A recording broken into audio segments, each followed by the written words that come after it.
Hello my lovelies. So right now I'm in the middle of packing for college. My room is a mess, bedroom's a mess, everything is just full of clothes. I don't know if any of you know that I'm a runner. I've been running for 6-7 years, ever since about 6th grade, and I ran all 4 years of high school. And I decided, YOLO, gonna do cross country in college. So I've had to step up my game when it comes to training and buying the right equipment this summer, and I was just wanted to share some of what I've learned with you guys in my who, what, where of running. Cute, huh? No? Okay. It kind of combines my experience with running and fashion. Like my nails, by the way. Focus, focus, focus. Ooh, mad cute. I leave Thursday, which is in 4 days. Oh my god. Thought I would talk about shoes and clothes. I have a couple examples to show you guys. First, I want to start off with some basic knowledge is that every runner needs two types of shoes.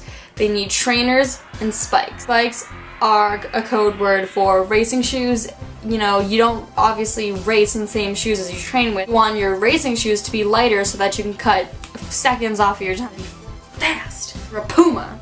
These are my new trainers. They've already put some miles on them for this year. Basically, when it comes to running shoes, I only trust 2 to 3 brands. Asics, Brooks, or Saucony. I like to buy Asics because I change them every couple months or every year because they do wear down easily.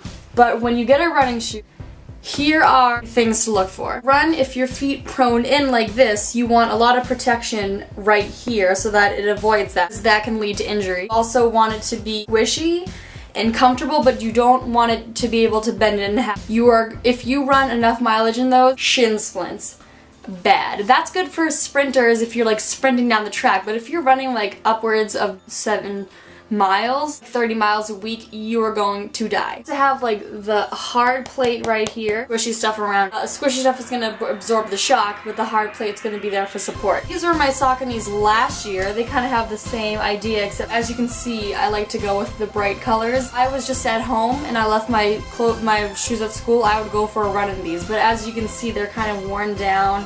Right here, they're kind of flared out. And it's also important that there's little holes right there so that your feet can breathe, because your feet will die. Like, yes, when it rains, your feet are going to be wet, but if you didn't have those holes, if they were not perforated like that, your feet would be wet from sweat every day. Another side note about your feet sweating is socks. On your running socks to be very light. These have like a tight fit grip just around like this part of your foot. It's loop this part in like the toe part, because you want your toes to breathe, and you want elastics around that part in, obviously, so that it stays up, so that it's not like choking your foot, but it's letting it breathe. I would invest in like Under Armour, like good brand spikes. You will see why they're called spikes. They have spikes on the bottom. Wow! These are a size 9, which is actually a size up for me because my other spikes were way too tight on me, and I don't want tight shoes when you're racing on cross country. You're gonna be running for a 5K. You're not gonna be sprinting for like a minute, you know? It's important. Cross country spikes have the spikes on.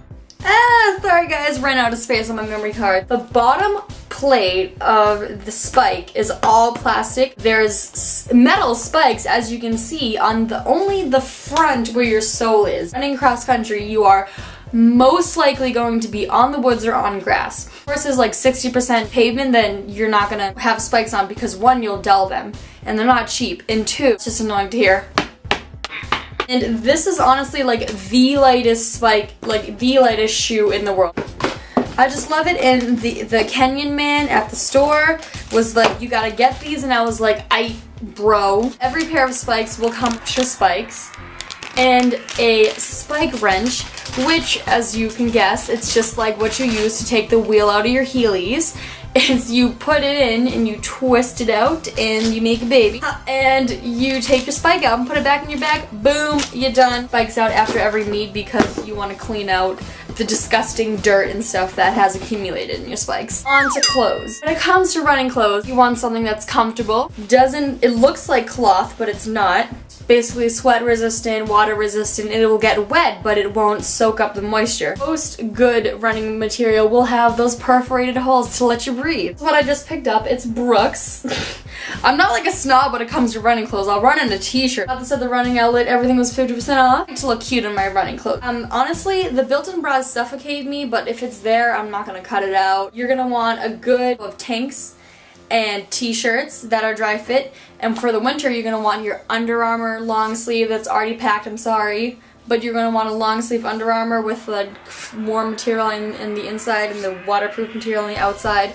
Run in a sweatshirt if it's cold enough, or the long sleeved Under Armour just zip ups, half zips. Those are really cute. Bottoms, just have my shorts right now, but these are my all-time favorite Nike Pro Spandex, and yes, I would do anything with crazy designs, and they're really light. I can breathe, my body can breathe well in them, and there's the perforated design right there for sure I can breathe. Of course, the go-to Nike shorts with the bottoms, and these have been well worn because there's already like a hole in them. You're gonna want crops. You can wear Victoria's Secret crops, like that's fine, like they're made for athleticness, not showing off your booty.